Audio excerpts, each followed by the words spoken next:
इंद्रायणीच्या तीरावर जन्मलेलं ऐका, ज्यांचं नाव तुकोबाराया यांच्या वैकुंठ गमन सोहळा निमित्ताने हा अखंड हरिनाम सप्ताह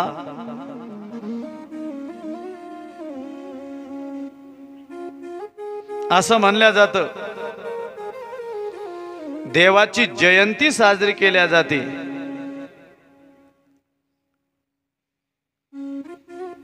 संतांची पुण्यतिथी साजरी केल्या जाते. आणि तुमचं आमचं काय साजरं केल्या जातं? वर्ष श्राद्ध आहे ना. देवाची जयंती, भगवान परमात्मा ज्यावेळेस या भूतलावर अवताराला येतात त्यावेळेस त्यांची जयंती साजरी केली जाते. भगवान परमात्मा ज्यावेळेस इहलोकातून निघून जातात तो दिवस साजरा केला जात नाही. ज्या दिवशी भगवान परमात्मा येतो तो दिवस. म्हणून आपण बघितलंय रामचंद्र प्रभू आपण जयंती साजरी करतो कधी? रामनवमीला. भगवान दत्तात्रयाची दत्त जयंती साजरी करतो. नृसिंह जयंती साजरी करतो. अरे नवे नवे श्रावण महिन्यामध्ये अष्टमीला येणारी गोकुळाष्टमी आपण ज्याला म्हणतो, भगवान कृष्ण परमात्म्याचा जन्म साजरा करतो की नाही. अष्टमीच्या रात्री ग यमुनेच्या काठी गोकुळ अवतरले, बाई बाई गोकुळ अवतरले. हो अष्टमीच्या रात्री ग यमुनेच्या काठी गोकुळ अवतरले, ग बाई बाई गोकुळ अवतरले. गोड हसू गालात नाचू गाव चालात पैजन तर तरले, बाई बाई टाळी टाळी टाळी वाजवा. ओ काना दिसतो उठून गोपी आल्या नटून, काना दिसतो उठून गोपी आल्या नटून, काना दिसतो उठून गोपी आल्या नटून, काना दिसतो उठून गोपी आल्या नटून. नव्या नवरीचा शृंगार केला आज आनंदी आनंद झाला, आज आनंदी आनंद झाला. किती सांगू मी सांगू कुणाला, किती सांगू मी सांगू कुणाला, आज आनंदी आनंद झाला, आज आनंदी आनंद झाला. आज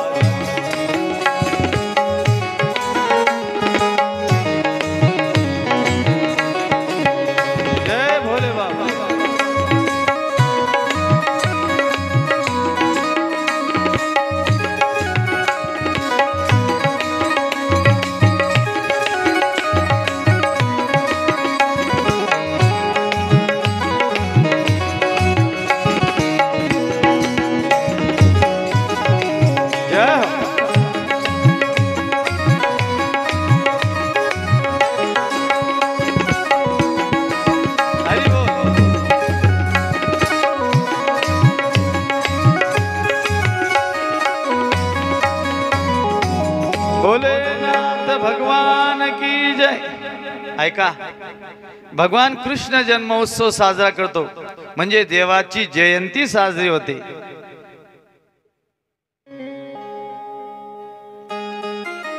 तुमचं आमचं श्राद्ध होतं का? तुमची आमची काय तर जयंती साजरी होत नाही, तुमची आमची पुण्यतिथी साजरी होत नाही का? कारण पुण्यतिथी तेवढं पुण्य तुम्ही आम्ही जीवनामध्ये कमवत नाही. कारण जीवनामध्ये ज्याच्या जास्तीत जास्त पुण्य आहे त्याची पुण्यतिथी असते. तुमच्या आमच्या जीवनात तेवढं पुण्य आहे का? म्हणून नाही. वर्ष श्राद्ध आणि संतांची पुण्यतिथी, संत महात्मे जन्माला आले तो दिवस साजरा केला जात नाही. साधू संत ज्या दिवशी इहलोक सोडून जातात तो दिवस साजरा केला जातो. म्हणून एकनाथ महाराजांची नाथषष्ठी मला वाटतं आता काही दिवसांनी पुढच्या महिन्यात येईल असती. याच महिन्यात नाथषष्ठी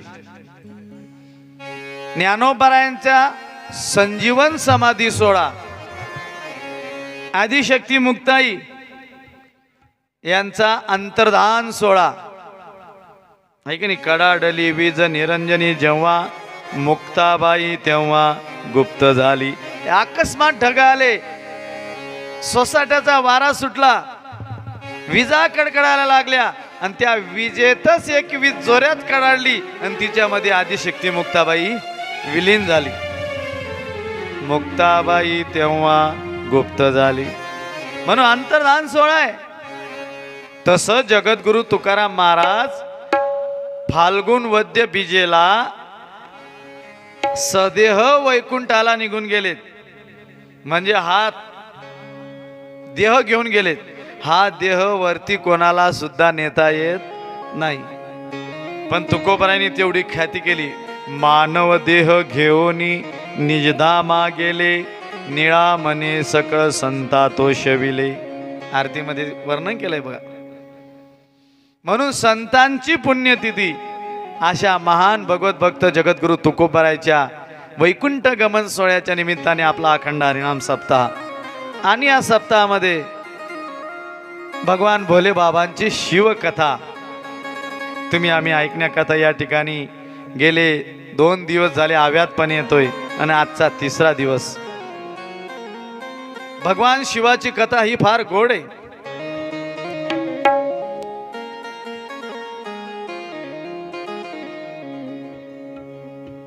कथा ही तुमच्या आमच्या जीवनामधली कायमची व्यथा घालवणारी भगवान शिवाची कथा आहे. कथा तुमच्या आमच्या जीवनामध्ये दुःख घालवणारी कथा आहे. कथा आम्हाला जीवनामध्ये आनंद देणारी कथा आहे. कथा तुमच्या आमच्या जीवनामध्ये संसारातील वजाबाकीचं एकमेव साधन म्हणजे भगवान शिवाची कथा आहे. कथा तुमचा आमचा अंतकाळ गोड करणारी कथा आहे. अशी सुमधुर अवीट गोड रसाळ असणारी कथा आपल्या या कंकराळा नगरीमध्ये संपन्न होत आहे. म्हणून अशा कथेचं रसपान करण्याकरता तुम्ही आम्ही या ठिकाणी आलोत. वाहते न गंगा, गंगेमध्ये स्नान करून घ्या. ज्ञानरूपी गंगेमध्ये नक्कीच उद्धार झाल्याशिवाय राहणार नाही. भगवान शिवाची कथा फार उत्तम आहे. ऐका, कालच्या दिवसाला आपण कथेमध्ये काही भाग बघितला. त्यानंतर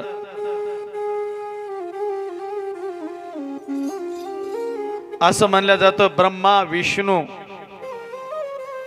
यांच्या दोघांमध्ये ज्यावेळेस विवाद सुरू झाला, एक दिवस भगवान विष्णू समुद्रामध्ये शेषाच्या शयेवर पौडलेले आहेत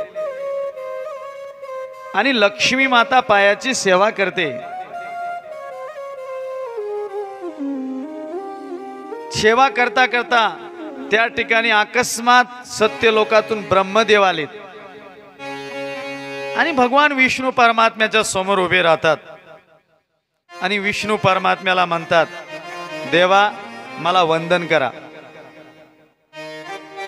विष्णू परमात्मा गालातल्या गालात हसायला लागले आणि सांगितले, ब्रह्मदेवा तुम्ही मला वंदन करा.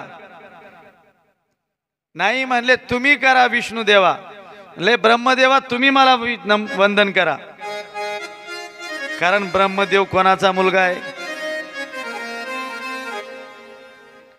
ब्रह्मदेव हा मुलगा कोणाचा आहे? विष्णू परमात्म्याचा. कोणाचा? तुम्हाला माहिती ना? नाभी म्हणजे बेंबी म्हणतो आपण. नाभीतून काय तर कमळाचं फुल आलं.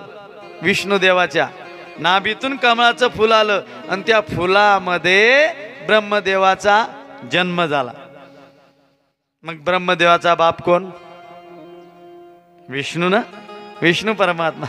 विष्णू परमात्मा म्हणले, ब्रह्मदेवा तुम्ही माझे चिरंजीव आहात, तुम्ही मला वंदन करा.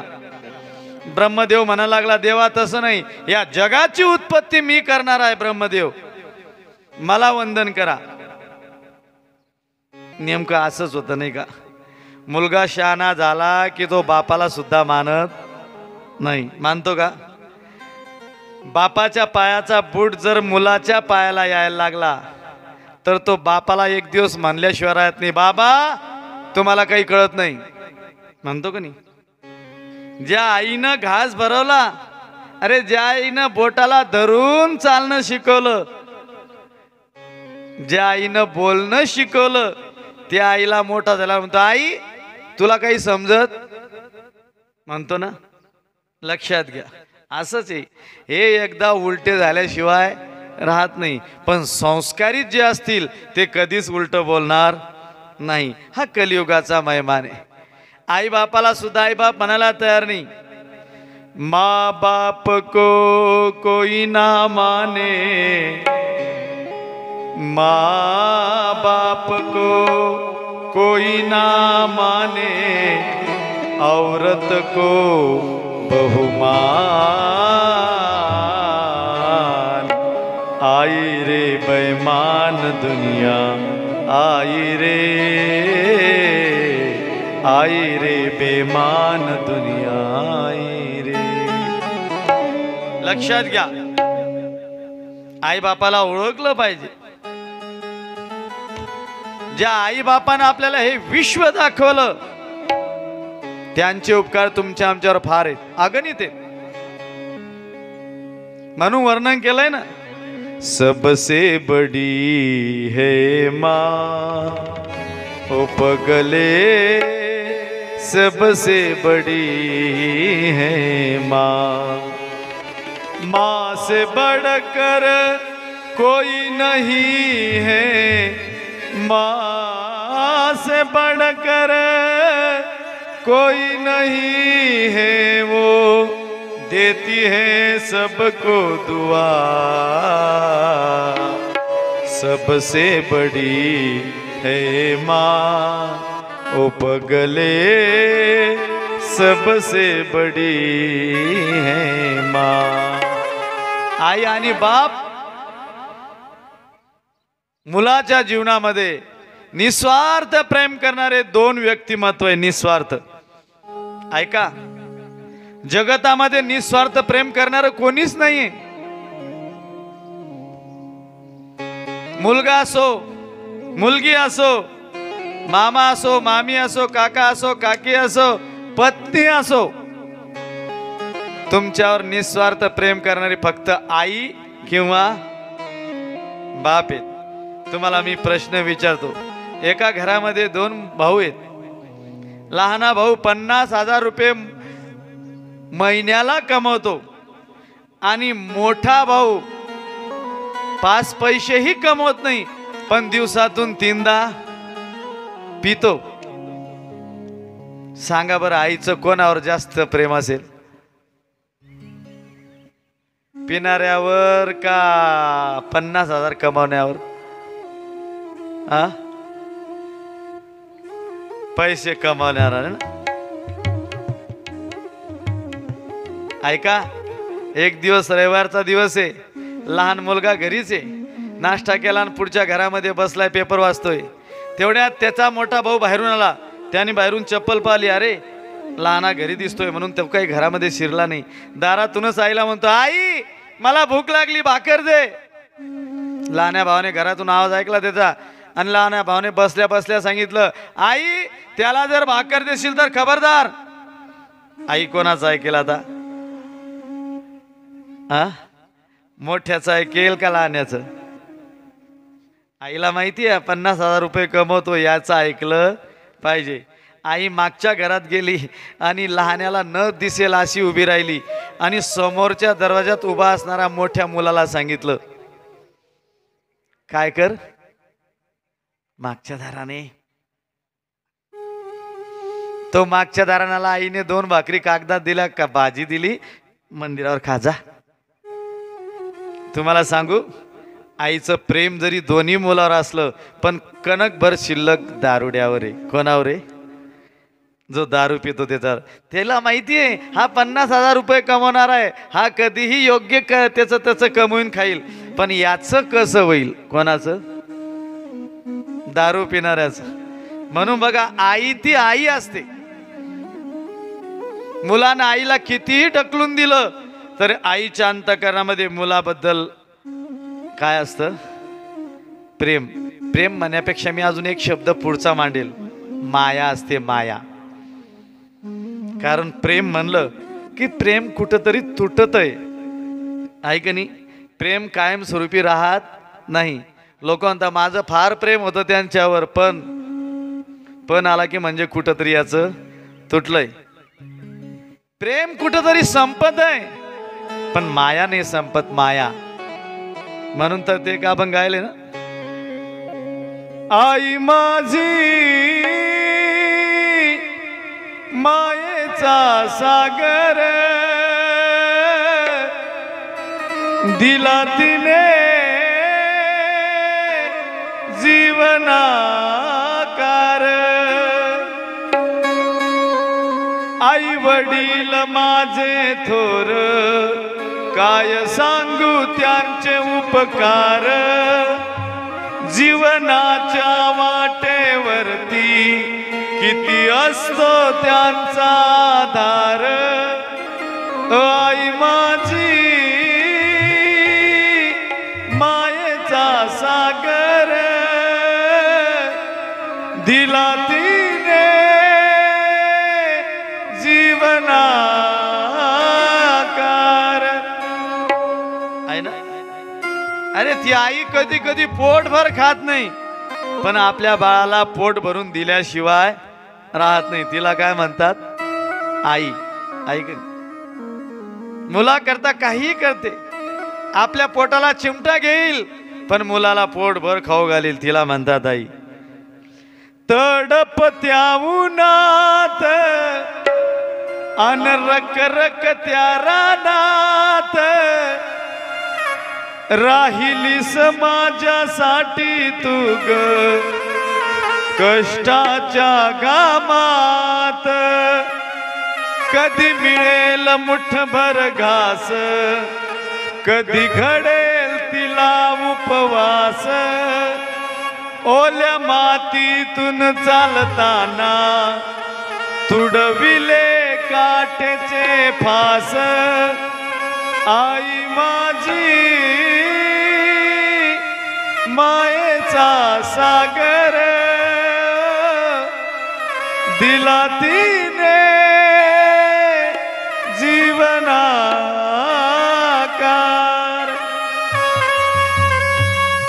आई ती आईच असते, लक्षात घ्या. आईची जागा दुसरं कोणीच भरू शकत नाही. भरू शकेल? आई ती आई आहे. एखाद्या मुलीचं नेमकं लग्न झालं, ज्यावेळेस ती सासरला जाते, सासरला गेल्यानंतर खरंच सांगा अलीकडच्या काळात ती मुलगी सासूला काय म्हणते? काय म्हणते आई? हा, आईच म्हणते ना. सासूला काय म्हणते? आई. आणि माहेरी गेल्यावर आईला काय म्हणते? आईच. आई का नाही? आता दोघी पण आई आहे, पण फरक आहे का नाही? माहेरी आल्यावर 10 वाजेपर्यंत झोपते, तरी आई तिला उठवत नाही. तिला माहिती आहे माझ्या पोरीला सासरला खूप काम करावं लागतं तिच्या घरी, हा, झोपू द्या. खरंच सांगा, आणि सासरला गेल्यावर ती आई तशीच झोपू देते का सासरची? नाही नाही नाही नाही, ती आई वेगळी आणि ही आई वेगळी. म्हणून जीवनामध्ये आई फक्त एकच असते. ऐका, एकदा आई आणि वडील दोन पात्र ज्यावेळेस जीवनातून निघून जातात ना, त्यावेळेस या जगतामध्ये आई वडील म्हणण्याचा अधिकार कुठंच राहत नाही. तोंडानं म्हणता येईल बाबा आई दुसऱ्याच्या महिलेला, पण ऐका, आईचं कास नाही, आई नाही ती, लक्षात. दुर्दैवाने होऊ नये, पण एखाद्याची आई वारली आणि तो छोटासा बाळक 4-5 वर्ष जातो आईच्या जवळ. आई उठणं ग, आई उठणं ग, आई आई आई मला शाळेत जायचं, डबा करून दे, आई उठणं ग. त्याला काय माहित माझी आई आता या जगात राहिली नाही. आजूबाजूला शेजारी पाजारी बाया बसलेल्या असतात. त्यानंतर बाळू, अरे आई आता या जगात नाही रे राहिली, आई देवाच्या घरी गेली. आई स्वर्गाला गेली, आता ती कधीच उठणार नाही. कुठे गेली? मला देवाच्या घरी, स्वर्गाला गेली. असं आई उठणं ग, तरी आई उठत नाही. बाळू जाऊ दे, त्याला जवळ घेते, त्याच्या डोक्यावरून हात फिरवते, पदरानं डोळे पुसते आणि सांगते, बाळू आजपासून मला आई समज. काय म्हणते ते बाई? मला आई समज. मी म्हणतो आई समजणं वेगळं आणि आई असणं वेगळं आहे ना. तो रडतो आणि म्हणतो, आई कशाला गेली आई तू स्वर्गाला. दोन्ही डोळे पुसत पुसत तो म्हणतो, आई कशाला गेली आई तू स्वर्गाला. कोण वागेल तुझ्या या बाळाला. 9 महिने 9 दिवसाची वारी कशी त्वा केली. संकट येता असतील तुझला पदराला बांधून नेई. सोडून गेली आई वनवासाला. कोण वागेल तुझ्या या बाळाला. कशाला गेली आई तू स्वर्गाला. कोण वागेल तुझ्या या बाळाला. जमले असतील नातेवाईक शेवटच्या भेटीला. जिकडे तिकडे पाहत होतो मान पैशाला. सोडून गेली तुझ्या लाडक्याला. कोण वागेल तुझ्या या बाळाला. ऐका, आई ती आई असते, जीवनामध्ये निस्वार्थ प्रेम करते.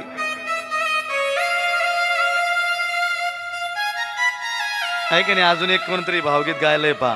आई आई तुझ्या मूर्तीवाणी या जगात मूर्ती नाही. अनमोल जन्म दिला गाय तुझे उपकार फिटणार नाही. अनमोल जन्म दिला गाय तुझे उपकार फिटणार नाही. हो, आई ती आई आणि बाप तो बाप. या म्हणून म्हणलं जातं आई घराचं मांगल्य आहे, पण बाप घराचं अस्तित्व आहे. आई घराच्या 4 भिंती आहेत, पण बाप घराचा मेढा म्हणजे मुख्य खांब आहे. खांब जर कोसळला तर भिंत कोसळल्याशिवाय राहत नाही. बाप तो बाप ना आई ती आई, फक्त एवढाच. बापाचं प्रेम उघड दिसत नाही, आईचं प्रेम उघड दिसतं. बापाचं प्रेम आतमध्ये असतं, आतल्या आत. आईचं प्रेम उघड असतं, पण दोघांचं प्रेम आपल्या पाल्यावर सारखं असतं. सारखं ऐका, एकानं वर्णन केलंय ना, तू कितनी अच्छी है, तू कितनी प्यारी है, भोली भाली है, हो माँ, हो माँ, हो माँ, ओ माँ. ऐका, मा म्हणल्यावर ओठाला ओठ चिटकतात. ऐका नी, मा. गाईचं वासरू हा कसा अंबारत, आईला हाका मारताना हंबा, आहे का नाही, मास म्हणत ना. मा फार गोड शब्द आहेत, पण आता अलीकडं कालाय तस्मै नमा बदलत चाललं. आहे का नाही. मा झालं, नंतर आई निघाली, श्यामची आई. आई निघाला ना शब्द, आई आई आई आई. आई पण आता बंद झालं. आता हे सुधारित पद्धत टीव्ही आणि मोबाईल याच्यातून बघून काय म्हणायला लागले आता, मम्मी काय म्हणतात, लहानस काट ते बी काय म्हणतात मम्मी म्हणतं की नाही, मम्मी मम्मी. आता त्याच्याही पुढे सुधारित पद्धत झाली. काय म्हणतात आता माहिती आहे तुम्हाला, पण तुम्ही काही सांगत नाही. हा मम काय म्हणता आता, मम. आता पुढे चालून नसतं का म म्हणतील का काय सांगा. पण मा खूप सुंदर आहे. माँ किती सुंदर अक्षय. माँ बच्चों की जान होती है, माँ बच्चों की जान होती है, ओ होते हैं किस्मत वाले जिनकी माँ होती है, कितनी भोली है, कितनी सुंदर है, प्यारी प्यारी है, हो माँ, हो माँ, ओ माँ, हो माँ. ऐका, म्हणून आई वडील जोपर्यंत जिवंत आहे तोपर्यंत त्यांची सेवा करा. ऐका, एकदा आई वडील गेले की सेवा करण्याचा अवसर तुम्हाला अजिबात नाही. म्हणून म्हणतात आई वडील जोपर्यंत आहे तुम्ही नका चारीधामला जाऊ, नका सप्तापुरीला जाऊ, आळंदी पंढरीला जाऊ नका. आई वडिलांची सेवा घरात करा. कारण त्रैलोक्याचं दैवत भगवान पांडुरंग परमात्मा रुक्मिणी आई वडिलांच्या रूपात तुमच्या आमच्या घरात आहे.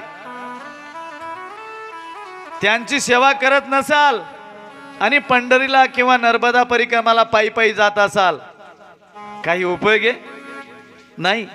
तुम्हाला माहिती आहे, जो भगवान पांडुरंग परमात्मा पंढरीला उभा आहे, कोणाच्यामुळे उभा राहिला तो,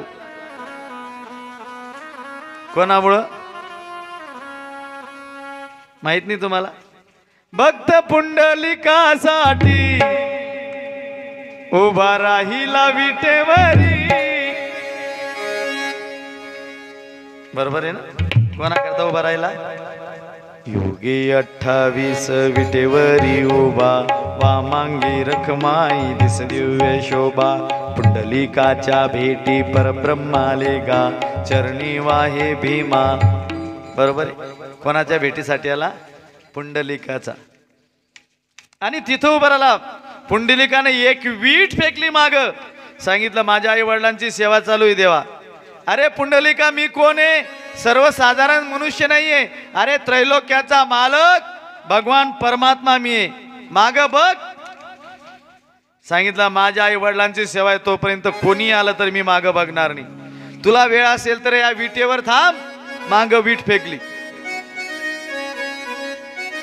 अजूनही पुंडलिक आपल्या आई वडिलांची सेवा करताय आणि अजूनही पांडुरंग परमात्मा विटेवर उभा राहून कोणाची वाट पाहतोय, पुंडलिकाच्या भेटीची.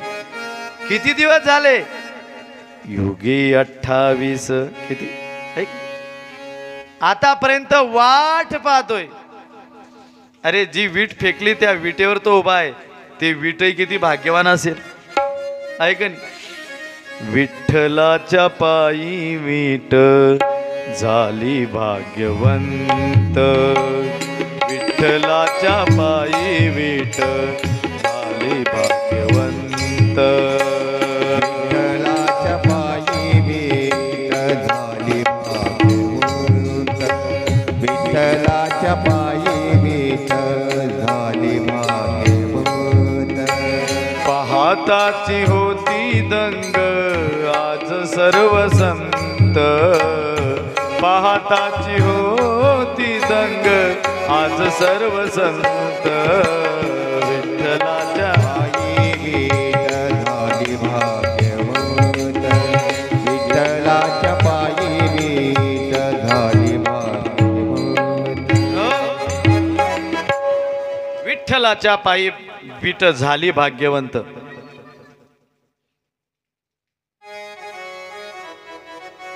वर्णन केलंय ना. कुठली ती होती माती, कोण तो कुंभार, घडविता उभा आहे पहा विश्वंभर. तिच्यामुळे पंढरपूर. कोणामुळे? कोणामुळे? महिला मंडळ. कोणामुळे पंढरपूर? तिच्यामुळे पंढरपूर झाले कीर्तिवंत. विठ्ठलाच्या पायी विठ झाली भाग्यवंत. आजही उभा आहे भगवान परमात्मा केवळ पुंडलिकामुळं. काय केलं पुंडलिकाने? फक्त आई वडिलांची सेवा केली. म्हणून आई वडील जोपर्यंत आहे तोपर्यंत आई वडिलांची सेवा करा. सगळ्या तीर्थाचं माहेरघर आई वडिलांच्या सेवेमध्ये. सकळ तीर्थाची दुरे जे का माता पितरे, तयाच्या चरण सेवेसी लोन कीजे. ज्ञानेश्वर महाराज ज्ञानेश्वरीमध्ये सांग. म्हणून आई वडिलांची सेवा करा. सेवा न करता तीर्थयात्रा कराल काही कामाचं नाही. किंवा एखाद्या स्त्रीचा पती घरी असेल आणि ती जर तीर्थयात्रा करायला निघाली असेल, खरं सांगा तिची तीर्थयात्रा सफल आहे का? सफल आहे? घरचा महादेव उपाशी राहतोय आणि बाई कुठं गेली? तीर्थयात्रेला. काही कामाचं आहे?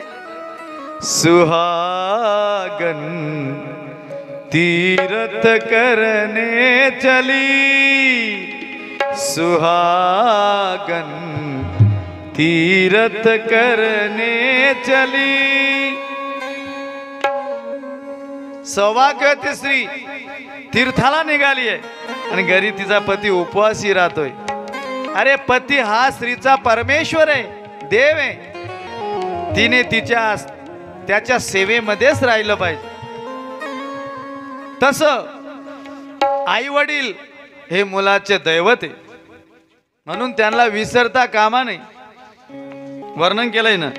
हर बात को तुम भूलो भले, माँ बाप को मत भूलना. उनके लाखों इस बात को मत भूलना. चाहे लाख कमाई धन दौलत, ए बंगला ए गाडी. महाराज म्हणतात तुम्ही किती कमवा पण आई बापाला सांभाळत नसाल तर काही उपयोग नाही, काही उपयोग नाही. अरे आई वडिलांनी आपल्याला जन्म दिलाय, त्यांचं ऐकलं पाहिजे.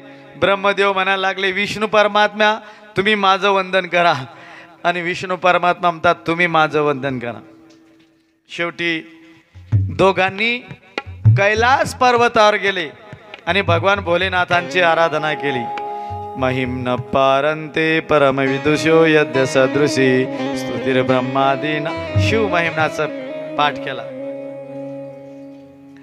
आणि त्या ठिकाणी भगवान भोलेनाथांनी डोळे उघडले. विचारलं देवा कस काय येणं केलं? ब्रह्मदेवा तुम्ही कस काय येणं केलं? त्यावेळेस विष्णू नारायण म्हणतात मी श्रेष्ठ आहे,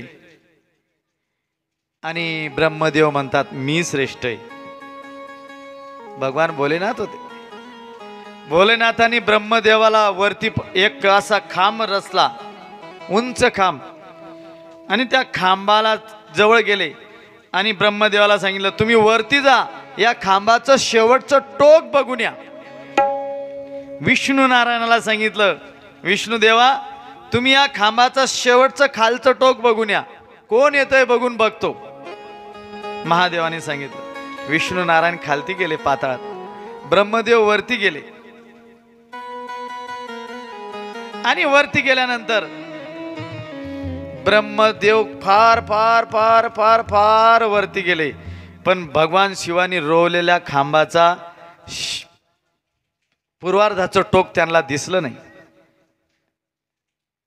जय रे. पूर्वार्धाचं टोक दिसलं नाही. मग काय करावं शोधताय. इकडे भगवान विष्णू नारायण खाली गेलेत. विष्णू नारायणही खालचं टोक बघितलं पण नाही सापडलं.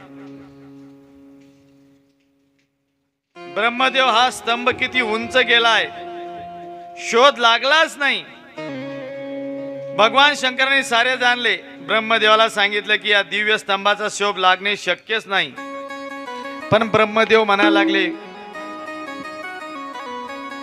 भगवान महादेवा, मी बघून आलोय पहिलं टोक. सांगितलं शक्यच नाही, याचं टोक तुम्ही बघितलंच नाही. पण ऐका, ब्रह्मदेवा, स्तंभाचा शोध लागणे शक्य नाही तरी तू खोटं बोललास. आता मी माझा सर्व अधिकार विष्णूला देत आहे. तुझ्यापेक्षा भगवान विष्णू श्रेष्ठ आहे. मला असं का देवा? कारण विष्णू नारायणाला खालचं टोक बघण्याकरता मी पाठवलं, पण त्यांनाही ते सापडलं नाही. पण विष्णू नारायणाने इमानदारीने सांगितलं की देवा, मला खालचं टोक सापडलं नाही. ब्रह्माजीने खोटेपणा केला, ते खोटे बोलले म्हणून शंकराला अतिशय राग आला. त्यांनी आपल्या तृतीय नेत्रातून काल भैरवाला प्रगट केले शंकराने, आणि काल भैरवाला सांगितले ब्रह्मदेवाला शिक्षा करावी. शंकराने काल भैरवाला सांगितल्याबरोबर ताबडतोब काल भैरव ब्रह्मदेवाचे 5वे मुख कापून टाकले. ब्रह्मदेवाला पहिले किती मुख होते? 5. काल भैरव डोळ्यातून निघाले 3ऱ्या, आणि ब्रह्मदेवाचं 1 मुंडकं कापून टाकलं. ब्रह्मदेव भीतीने थरथर कापू लागले. काळ भैरवाचे पाया पकडायला लागले. ही ब्रह्मदेवाची अवस्था पाहून विष्णूंनी त्यांची दया आली. विष्णू परमात्म्याला ब्रह्मदेवाची दया आली आणि शंकराला सांगितलं, आपण क्षमाशील आहात. ब्रह्मदेवाचा अपराध पोटात घाला आणि त्यांना क्षमा करा. विष्णू नारायणाने सांगितलं. तेव्हा भगवान शंकराने विष्णूची प्रार्थना ऐकली आणि असं म्हणतात की मोठेपणा सिद्ध करण्यासाठी खोटं बोललास, आता पृथ्वीवर कोणीही तुझी पूजा करणार नाही. कोणी श्राप दिला? भगवान शंकराने. तू खोटं बोललास ब्रह्मदेवा, ठीक आहे, आता मी तुला दया आली, भगवान विष्णूने सांगितलं म्हणून तुला त्रास देईन, पण ऐक, पृथ्वी तलावर तुझी कोणीच पूजा करणार नाही.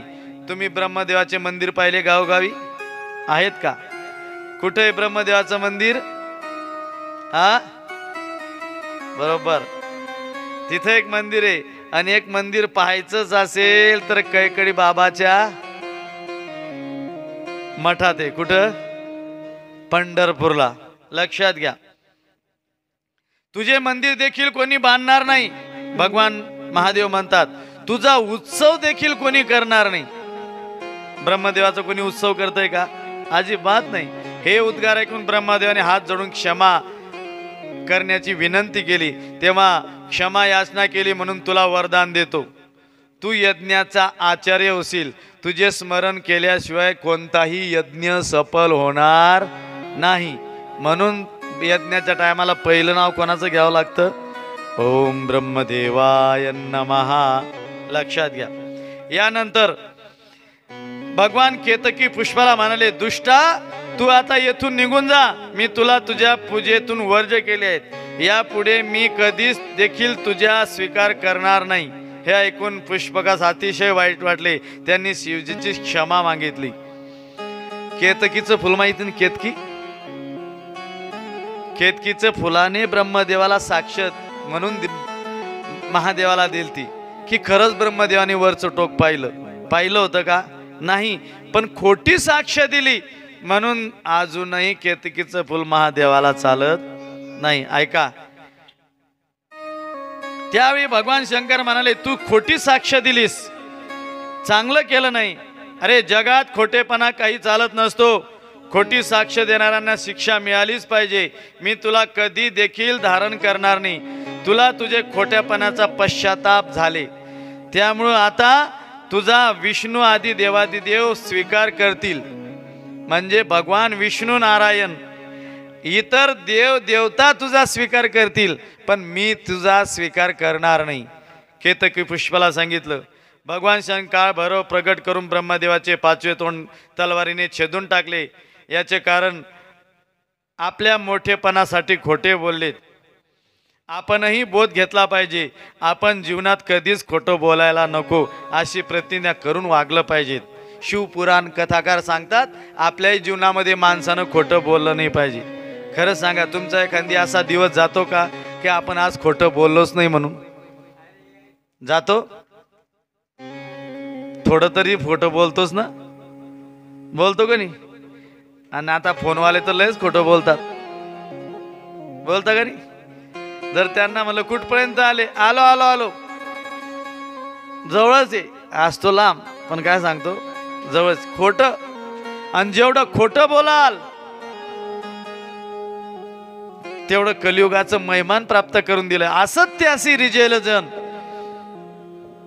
फक्त खरं बोलणारा कोण होता?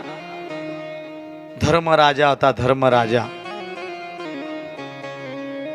जीवनामध्ये कधीच खोटा बोलला नाही, त्याला म्हणतात धर्मराजा. 5 पांडवांचा मोठा भाऊ.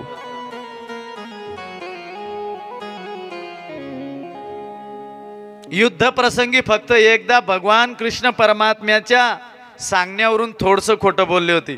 नरोवा कुंजरोवा. अश्वत्थामा नावाचा हत्ती मेला का अश्वत्थामा नावाचा मनुष्य मेला हे मला माहिती नाही. माहिती होतं, पण देवाने सांगितलं म्हणून तेवढं खोटं बोलले.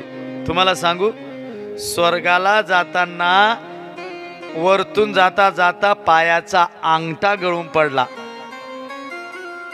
धर्मराजाने ज्यावेळेस यमराजाला विचारलं, यमराजे माझा पाय का अंगठा गळून पडला? सांगितलं, महाराज तुम्ही जीवनामध्ये सत्यवादी वागलात, पण जीवनामध्ये फक्त एकदा थोडं खोटं बोललेत म्हणून तुमच्या पायाचा अंगठा गळून पडला. मी बोललोच नाही. बोलले नाही म्हणजे सांगितलं तुम्ही युद्ध प्रसंगी बोलले. अश्वत्थामा नावाचा हत्ती मेला का अश्वत्थामा नावाचा मनुष्य मेला हे मला माहिती असताना माहिती नाही म्हणलं म्हणून अंगठा गळून पडला. आपण तर स्वर्गात जाणारच नाही म्हणा. असे समजा जायला लागलो तर आपलं काय काय गळून पडीन? काहीच राहणार नाही. आपण पावलो पावली खोटं बोलतो, आहे की नाही? म्हणून खोटं बोलायला नको. पुढे भगवान शंकर परमात्म्याचं निर्गुण आणि सगुण स्वरूप आणि लिंगाची उपासना. शंकराने अनुमती देताच विष्णू ब्रह्मदेवाला आनंद झाला. त्यांनी शिवजीचा उच्चार स्थानावर बसवले, त्या पूजा स्वीकार प्रारंभ केला. हार गळ्यात घातला, नृपूर बाकीक मुकुट आणि रत्नजडित कुंडले घातली. तसेच यज्ञोपजीवित उत्तरीय वस्त्र, उटी, धूप, दीप, नैवेद्य, चामरे, ध्वज अशा प्रकारे उपचार त्यांनी मनोभावाने भगवान शंकराची पूजा केली. पुढे प्रणव, पंचाक्षर महिमा, ब्रह्मदेव विष्णू यांनी मंत्रोपचार याचं वर्णन केलंय. आणि तदनंतर शिवलिंग स्थापना आणि पूजा विधी. कारण शिवलिंगाची स्थापना करायला पाहिजे. कधी करता स्थापना? एकतर मंदिर बांधलं असेल त्यामध्ये शिवलिंगाची स्थापना केली जाते. अजून एक स्थापना केली जाते केव्हा? आमच्या महिला मंडळ करता बघा. केव्हा स्थापना करतात शिवलिंगाची? हरतालिकाला. कशाची? वाळूची. बऱ्याचशा महिला वाळूची पूजा न करता शिवाच्या मंदिरात जातात आणि महादेवाच्या पिंडीजवळ पूजा अर्चा करतात, बेल वाहतात. लक्षात घ्या. किंवा ते पुष्प फळ, ऐक नाही, कसलं फळ ते? काट्याचं धोत्र्याचं फळ महादेवाला वाहतात, ऐक नाही? ऐका, पण हरतालिकेच्या दिवशी मंदिरात पूजा चालत नाही. सौभाग्यवतीची तिने पूजा कुठं केली पाहिजे? आपल्या घरात सुंदर वाळू आणावी, स्वच्छ ती वाळू धुवून काढावी आणि ती वाळू पाटावर किंवा चौरंगावर पिंड तयार करायची आणि त्या पिंडीवर पूजा करायची. लक्षात घ्या. आणि हरतालिका झाल्यावर दुसऱ्या दिवशी उत्तर पूजा करून नैवेद्य दाखवून तीच वाळू एखाद्या झाडामध्ये किंवा विहिरीमध्ये, गंगेमध्ये नेऊन टाकावी. पूजा भगवान शिवाला प्राप्त होते. आणि वाळू गंगेमध्ये किंवा विहिरीमध्ये विसर्जन करावी. महादेवाला हरतालिकेच्या दिवशी पिंडीला पूजा करायची. बऱ्याच महिला जातात महादेवाच्या मंदिरात. तुम्हाला सांगू, उमेनं पूजा केली होती सतीनं. हरतालिकेच्या दिवशी मला जन्मोजन्मी भगवान शिवच पती म्हणून मिळावा, म्हणून तिने काय केलं होतं हरतालिकेच्या दिवशी? वाळूची पूजा केली ती, आहे की नाही, वाळूची पिंड करून, म्हणून त्याची पूजा केली पाहिजे. लक्षात घ्या, इतर कशाची पूजा करून जमत नाही, कारण सौभाग्याचं लेणं आहे. पती देवा मला जन्मोजन्मी मिळावा म्हणून पूजा केली. अशा अनेक विधी आहेत, आहे की नाही. आता आपण वट सावित्री पौर्णिमेला तीच पूजा करतो की नाही. वट सावित्री पौर्णिमा, त्या दिवशी सावित्रीने कोणाला परत आणलं होतं? यमाला. कोणाला परत आणलं होतं? हा, अरे तिच्या पतीला परत आणलं होतं. सत्यवान, काय त्याचं नाव? सत्यवान. ती पतिव्रता होती सावित्री. त्या यमदूत ज्यावेळेस निघून घेऊन चालले पंचप्राण, ती तिच्या पाठीमागच लागली. अरे फिरता फिरता फिरता फिरता फिरता स्वर्गात देखील ती गेली, पण आपल्या पतीचे प्राण तिने परत आणलेच. म्हणून तेव्हापासून वट सावित्री पौर्णिमा. महिला मंडळी पूजा करता का नाही? कशा करता पूजा करतात वडाची? आम्हाला जन्मोजन्मी हाच पती मिळावा, आहे की. मग तो कसा बी असला तरी चालेल. दणके का देना दिवसातून 4दा, पण म्हणता ना, भला है बुरा है जैसा भी है, मेरा पति मेरा देवता है. खरंय, तुमच्या हातात बदल नाही त्यांचं, आहे की नाही. महिला मंडळामध्ये फार मोठी ताकद आहे. महिला दिसती तशी अबला, पण ज्यावेळेस तिला क्रोध आला ना, तर ती वाघिणीपेक्षा वाघिणी तयार होती. आमच्या गुरुजीने सांगितलं होतं, एक दिवस छोटासा मुलगा आणि एक बाई चालली रस्त्यानं, वस्तीवर लांब तिचं घर होतं. थोडं जाता जाता रस्त्यात एक वाघ आडवा आला तिला. 10-15 फुटाच्या अंतरावर वाघ त्या बाईकडे पाहतोय उभा राहून ताट. हिच्या अंगात ही घाबरली, थोडी घाबरली, पण पुन्हा ही पण वाघापेक्षा वाघीण झाली. हिने पोराला पाठीमागं घेतलं, हातामध्ये कमरेला पदर खोसला आणि वाघावर पळत सुटली. कोण? बाई. पाहता काय, वाघ पळून गेला. कोण झाली ही? वाघीण झाली, वाघीण. मुलाला पाठीमाग घेतलं. बाई नरम आहे तोपर्यंत नरम आहे, नाही तर म्हणता ना, माफ करा, बाईच्या अंगे किती खोड्या आहे? 36 खोड्या आहे. तुम्हाला माहिती आहे ना. आम्हाला काही सांगू नका, पण तुमच्या खोड्या. आमच्या गुरुजीने एक खोड सांगितले, तर आता विषय आला म्हणून सांगतो.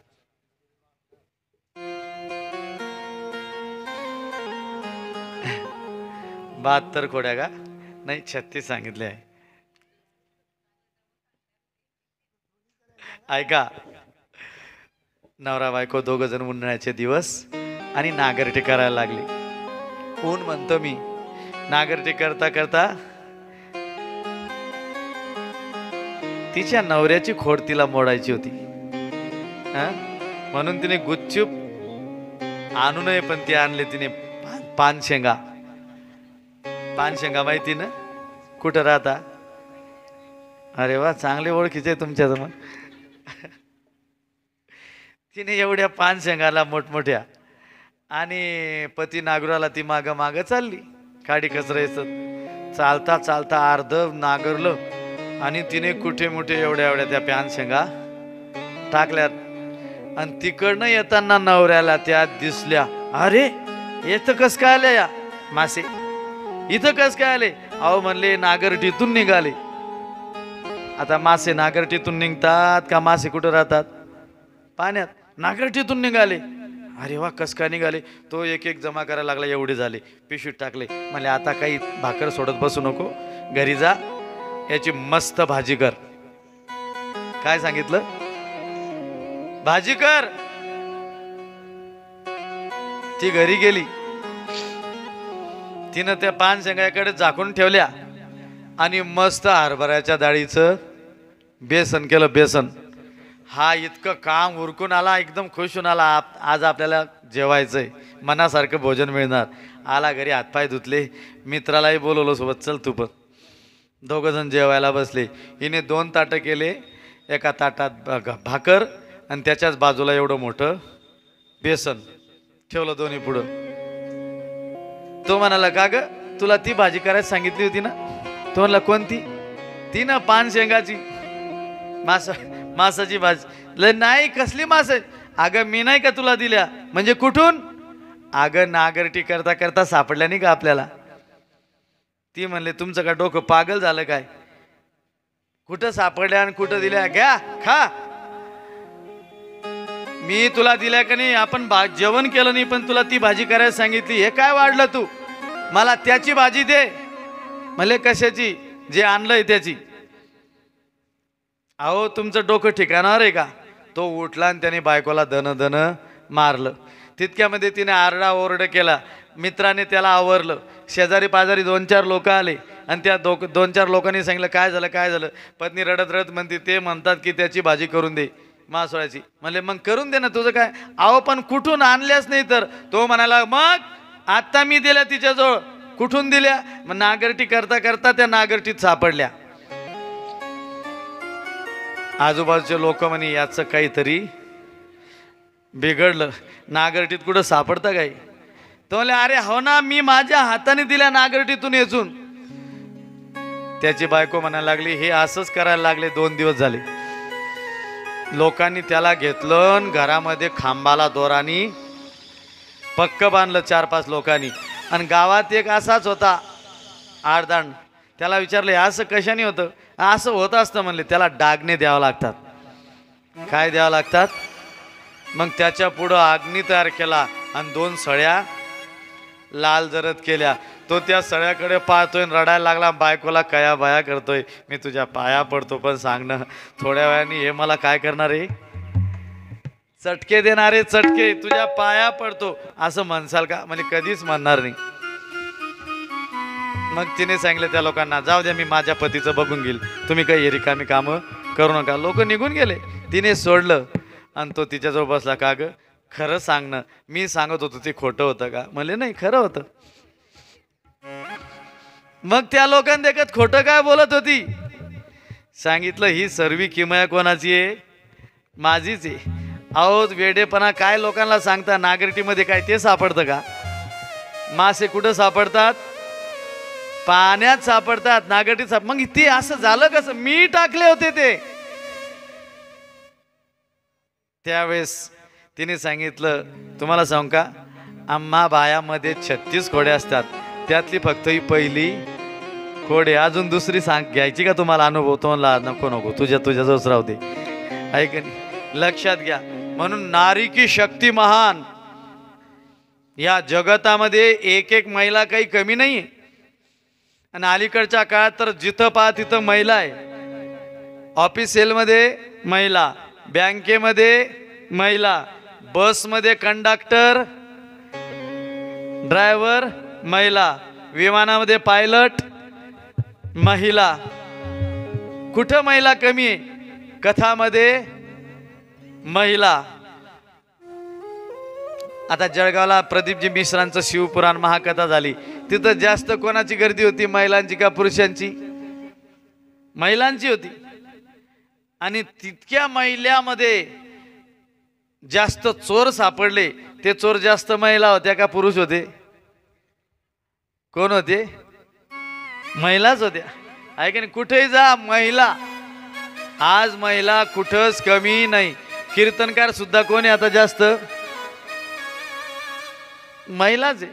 महिला कमीच नाही, लक्षात घ्या. आणि त्यांच्यामध्ये फार मोठी शक्ती आहे. पण ते जोपर्यंत जागृत करत नाही तोपर्यंत. लक्षात घ्या, जोपर्यंत जागृत करत नाही तोपर्यंत. बघा ना, उमेनं सुद्धा सतीनं फार कठोर साधना केली, भगवान शंकर परमात्मा पती मिळावा म्हणून. कमी साधना केली? फार मोठी शक्ती आहे, अप्रतिम शक्ती आहे त्यांच्यामध्ये सुद्धा. म्हणून नारी की शक्तिमान असा शब्द वापरलाय. यत्र नार्यस्तु पूज्यन्ते तत्र रमते देवाहा असं वर्णन केलंय. ज्या ठिकाणी स्त्रीचा मान सन्मान केला जातो त्या ठिकाणी देवाचा वास असतो. म्हणून ऐका, भगवान शिवाची उपासना करणारी उमा, तिने सुद्धा हरतालिकेच्या दिवशी वाळूची पिंड केली आणि पूजा केली. म्हणून आपणही काय तर आपल्या हरतालिकेला भगवान शिवाची उपासना करत असताना, पूजा करत असताना वाळूचीच लिंग करायची. त्याची पूजा पद्धती त्या ठिकाणी सांगितलेली आहेत. त्यानंतर मोक्षदायक पुण्यतीर्थाचे वर्णन, पुण्य श्लोकात पुण्य फळाचे वर्णन केले. पृथ्वीवर देव देवता वास्तव केल्यामुळं, ऋषी मुनी तपश्चर्या केल्यामुळं स्थानामध्ये तीर्थ हे संपन्न झालेले आहेत. मानवाने अशा पवित्र तीर्थाला जावे की तेथील तीर्थ नदीमध्ये स्नान करावे, देवाचे दर्शन घ्यावे, जप आदी अनुष्ठान करावं. अनेक तीर्थ पवित्र नद्या संगमावर आहेत. सिंधू सतजल नदीच्या किनारा अनेक पुण्यतीर्थ क्षेत्र आहेत. नैमिषारण्यामध्ये बद्रिकाश्रम ही 2 तीर्थक्षेत्र आहेत. तपस्वी लोकांनी अतिशय प्रिय आहेत. तिथं केदार नदीचं स्नान केलं असता ज्ञान वृद्धी होते. हिमालयात सुद्धा केदार नदी आहे. त्या तीर्थामध्ये माणसानं स्नान केलं पाहिजे. म्हणून तर अनेक संत महात्मे सांगतात ना, देवाला विनंती करतात, देवा आमच्याही जीवनामध्ये तीर्थक्षेत्र तीर्थयात्रा होऊ दे. ज्ञानोबरायांनी, नामदेव महाराजांनी तीर्थयात्रा केली, आपणही केली पाहिजे. पण तीर्थयात्रा करत असताना पायी पायी होईपर्यंत केली पाहिजे. कारण पायी तीर्थयात्रामध्ये 3 प्रकारचं फळ आहे: कायिक, वाचिक आणि मानसिक. कायिक म्हणजे चालल्याने कसलाच त्रास होत नाही. आता अलीकडच्या काळात लोक रोगी कशाला बनायला लागले, आजारी कशाला व्हायला लागलेत? खरं सांगा, चालल्यामुळं होतात का न चालण्यामुळं होतात? आहे की नाही? हा, म्हाताऱ्यानं सांगलं की नाही, चालल्यामुळं.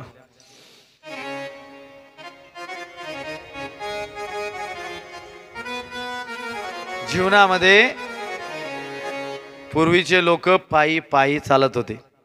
अजूनही काही काही म्हातारे लोक भेटतात, महाराज आम्ही सकाळी शिदोरी बांधून निघायचो, तो भोकरदनला पतशीलचं काम करायचो, पुन्हा संध्याकाळी 8-9 वाजेपर्यंत पायी घरी यायचं.